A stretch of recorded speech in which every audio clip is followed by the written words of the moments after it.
तर मैत्रिणींनो, स्वागत आहे तुमचं अनिताज मराठी रेसिपीमध्ये। आज आपण इन्स्टंट ढोकळा बघणार आहोत। चला तर मग त्याची रेसिपी बघून घेऊयात। तर इथे मी या कपनी 1.5 कप बेसन घेतलं आहे। तर इथे मी बेसन टाकून घेते। असं मोठ्या मिक्सरच्या भांड्यामध्ये आपल्याला बेसन टाकून घ्यायचंय।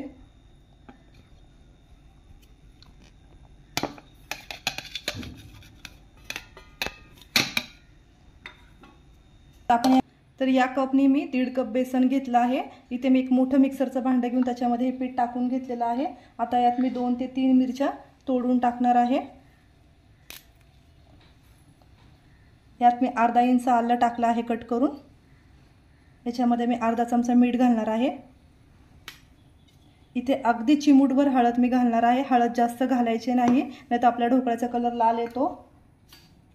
इथे मी 3 टेबलस्पून साखर घेतली आहे। इथे मी एक मोठा लिंबाचा रस घेतलेला आहे आणि इथे 3 टेबलस्पून ऑइल घेतलेला आहे। हे आपला ढोकळा असा कोरडा लागू नये म्हणून मी याच्यामध्ये ऑइल टाकलेला आहे। तर आता आपण याच्यामध्ये पाणी टाकून घेऊया। इथे मी या मेजरिंग कपने पाऊण कप, असं पाऊण कपला पण थोडं जास्त पाणी मी याच्यामध्ये घेतलेलं आहे। तर हे आपण टाकून घेऊयात। आता आपण हे मिक्सरला लावून थोडंसं वाटून घेणार आहोत। तर मैत्रिणींनो, इथे बघू शकता तुम्ही, इथं आपलं छान असं हे ढोकळ्याचं बॅटर झालं आहे। आता मी तुम्हाला एका भांड्याला इथं तेल लावून घेतलं आहे। मी इथं केकचं भांडं घेतलं आहे। तुम्ही इथं पाहिजे तर तुम्ही एखादं ताट वगैरे पण घेऊ शकता किंवा एखादं पसरट भांडं पण घेऊ शकता। आता आपण हे भांड्यामध्ये हे बॅटर वतून घेऊया। अशी कन्सिस्टन्सी पाहिजे आपल्याला।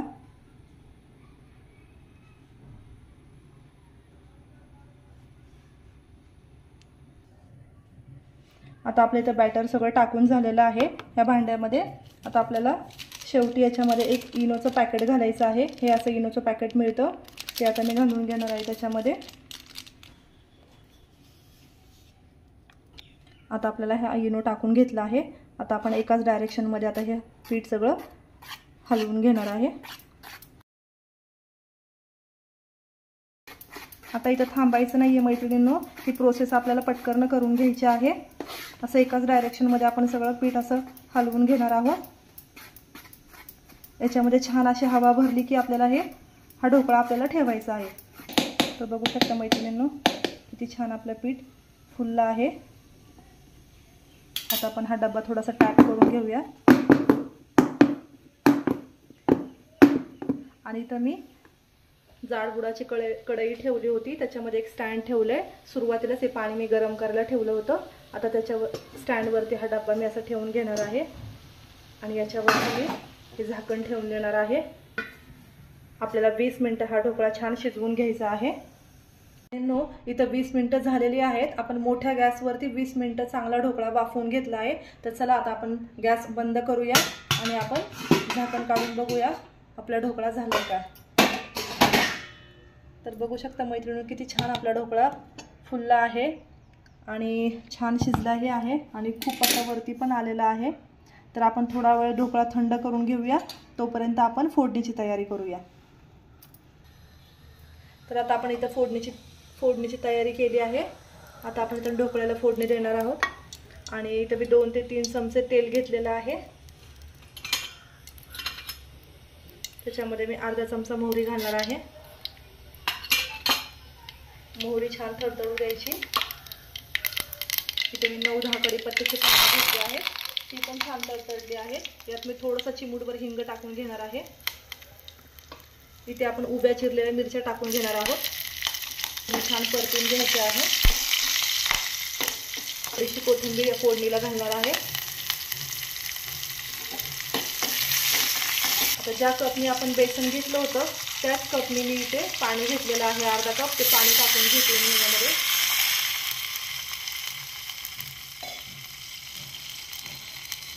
आता इथे मी साखर पण टाकून घेणार आहे। 1 टेबलस्पून साखर घेणार आहे मी। फोडणी छान उकळू द्यायची आहे आपल्याला। इथे मी थोडंसं मीठ घालून घेणार आहे। आपण ढोकळ्यातही मीठ घातलं होतं, त्यामुळे थोडंसं चवीपुरतंच मीठ घालायचं आहे फोडणीमध्ये. आता आपल्या फोडणीला छान उकळी येऊ द्यायची आहे. मीडियम गॅस करते मी. आता आपल्या फोडणीला छान उकळी आलेली आहे.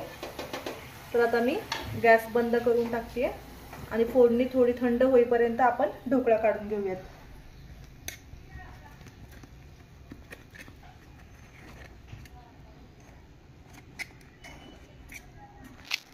थोड्या साईडच्या कडा मी लूज करून घेते.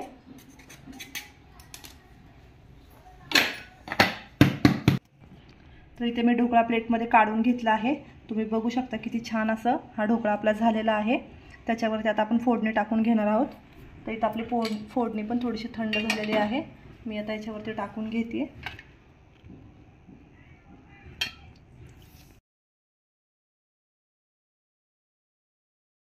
फोडणी आपल्याला थोडीशी कोमटच आपल्याला ह्याच्यावरती टाकून घ्यायची आहे ढोकळ्यावरती. छान आपला हा ढोकळा हे पाणी सगळं ॲब्झॉर्ब करून घेईल. तर इथं आपली सगळी फोडणी ढोकळ्यावर टाकून झालेली आहे. तर बघूया आपण हा ढोकळा. इथे मी कट करते. आता आपली फोडणी ढोकळ्यावर टाकून झालेली आहे. तर आपण ढोकळा आता कट करून बघूया.